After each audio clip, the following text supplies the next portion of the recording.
Before we start drawing, we first need to set the units.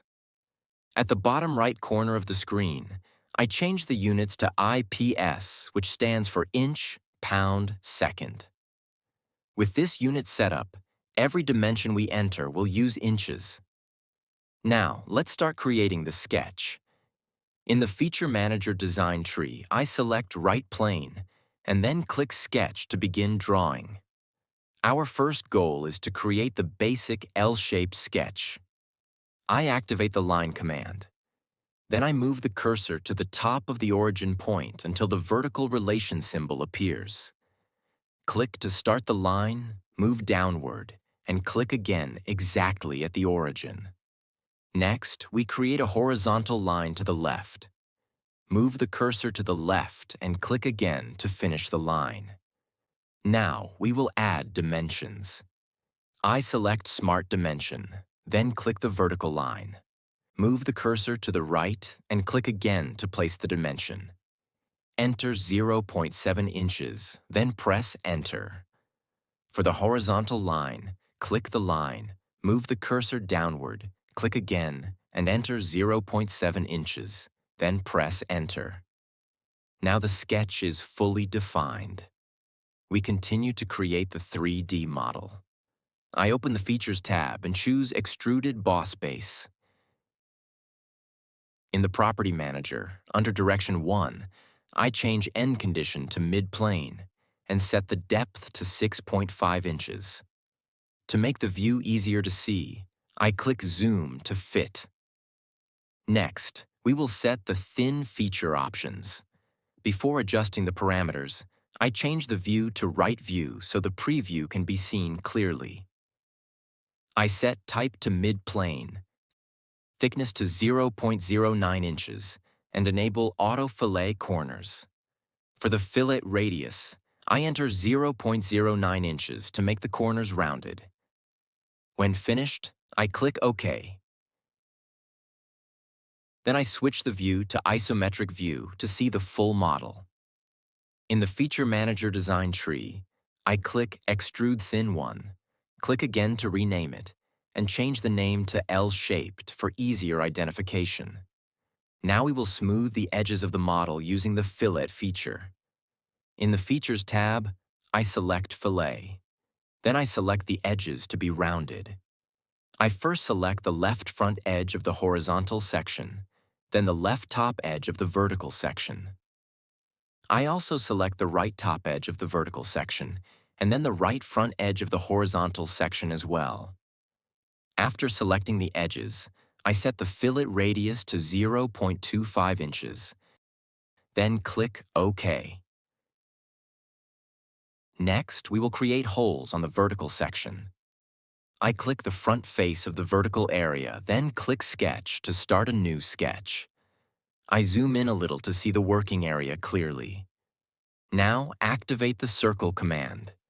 I create the first circle by clicking the center of the left arc edge, move the cursor outward, and click again to set the size. Then, I create the second circle on the right arc edge, and one more circle in the center of the vertical area. Once done, I press ESC to exit the Circle command. Next, we add relations. I click the center of the middle circle, hold Ctrl, and click the center of one of the arc edge circles. In the Context toolbar, I select Make Horizontal. Then, I click the center of the middle circle again, hold Ctrl, and click the origin. I choose Make Vertical to align the center circle exactly in the middle.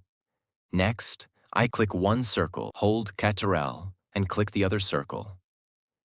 Then I select Make Equal, so all three circles have the same size. Now let's add dimensions to define the hole diameter. I activate Smart Dimension, click one circle, move the cursor outward, and click again. I enter 0.19 inches and press Enter. After the sketch is ready, I open the Features tab and select Extruded Cut. In Direction 1, I change End Condition to Through All so the cut goes through the full thickness. I click OK to finish the cut. In the design tree, I click Cut Extrude 1. Click again to rename, and change the name to Vertical Hole. Next, we will create a slot cut on the vertical section. I click the front face of the vertical area again and start a new sketch. Zoom in slightly to view the sketch area clearly. In the Sketch tab, I choose Centerpoint Straight Slot. Click in the middle of the left side of the vertical area to set the center of the slot. Move the cursor horizontally to the right and click to set the length. Then move the cursor upward and click again to finish the slot shape. Next, we add dimensions to define the slot size. I activate Smart Dimension. I click the construction line in the middle of the slot, move the cursor upward, and click again. I set the length to 2 inches, then press Enter. Next, we set the distance between the slot and the left edge of the model. I click the left edge of the model, then click the left endpoint of the construction line. Move the cursor upward and click again to place the dimension. I set the value to 0.75 inches, then press Enter. Once done, press ESC to exit the command. Now we add some relations. I want the slot arc size to be equal to the hole size. So I click the hole edge, hold Ctrl, then click the slot arc. In the context toolbar, I choose Make Equal. Next, I want the slot construction line to be horizontally aligned with the center hole. To do this, we create a center line for reference.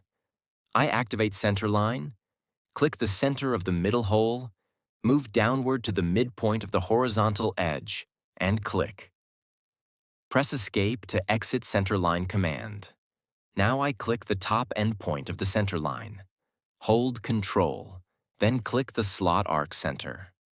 I choose Make Horizontal so the slot aligns horizontally with the hole center. Now we will create a slot sketch on the right side. We don't need to draw it again. We will simply mirror the existing slot. In the Sketch tab, I select Mirror Entities. Under Entities to Mirror, I select the slot sketch. Make sure Copy is enabled. Then under Mirror About, I select the center line. The yellow preview appears on the right side, and I click OK. When the slot sketch is ready, I return to Features tab and choose Extruded Cut. I keep through all as the end condition and click OK. In the design tree, I select Cut Extrude 2, rename it to Slot Cut. Next, we will create a hole on the horizontal section. First, I click the top face of the horizontal area and start a new sketch. I zoom in slightly.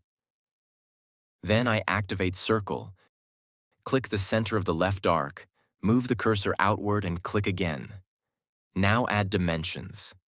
I use Smart Dimension, click the circle, move the cursor outward, click again, and set the diameter to 0.19 inches, then press Enter.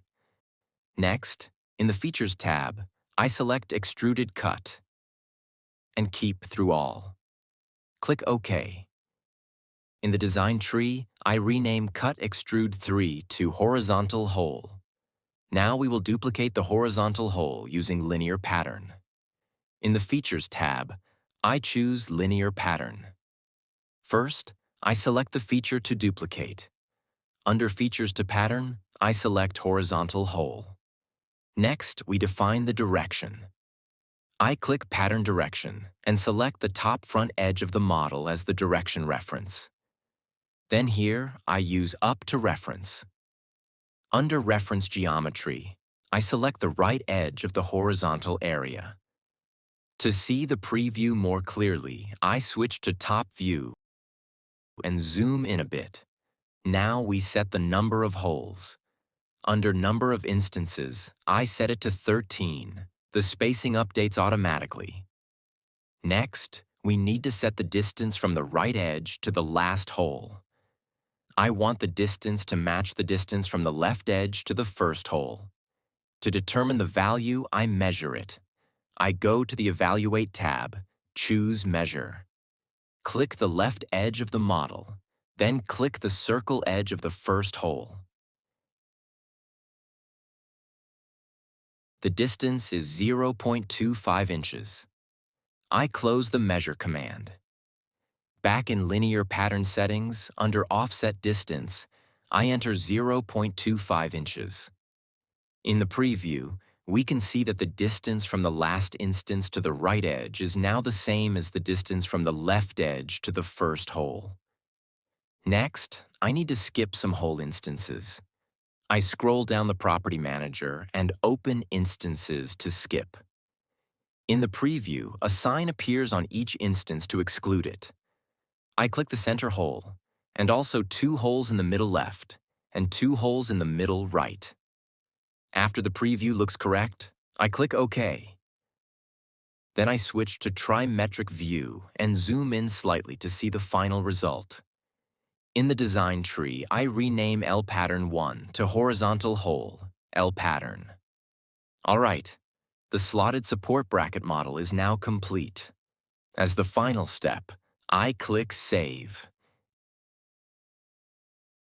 Enter the file name Slotted Support Bracket and click Save again.